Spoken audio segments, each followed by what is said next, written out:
after it towards the end zone, looking up top, pass incomplete.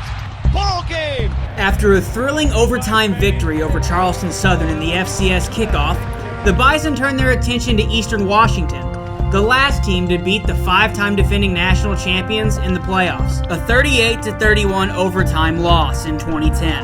Jensen leading, and he's inside the 1. The ball comes free, but I think they're going to say he's down. The ruling on the field is a fumble recovery from the Eagles. After further review, the ruling on the field stands.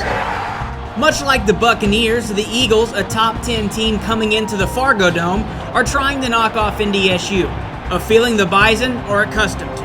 I feel like the whole Missouri Valley is a top 10 game, honestly. So every game we go out for, we act like it's number 1 versus number 2, because that's how they treat it.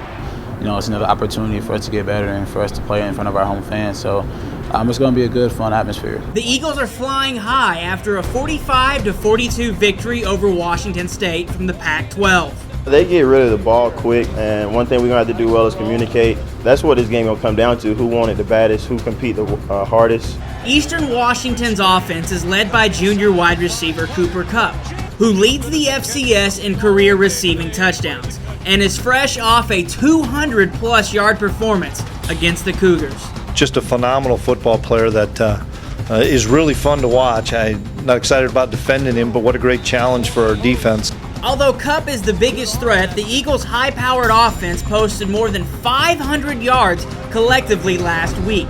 For the Bison to stop this up-tempo offense, it won't just rely on the defense. Probably the biggest thing is converting on third downs.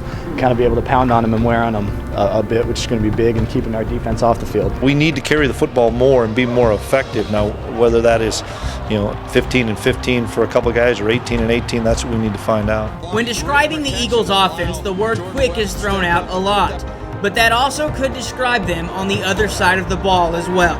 They play extremely fast. Their 2 defensive ends are really good players, we think.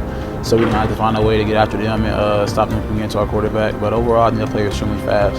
The Bison will look to win their 19th consecutive game against a top 10 FCS opponent.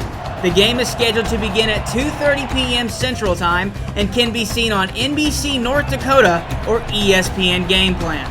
For GoBison.com, I'm Brett Rory.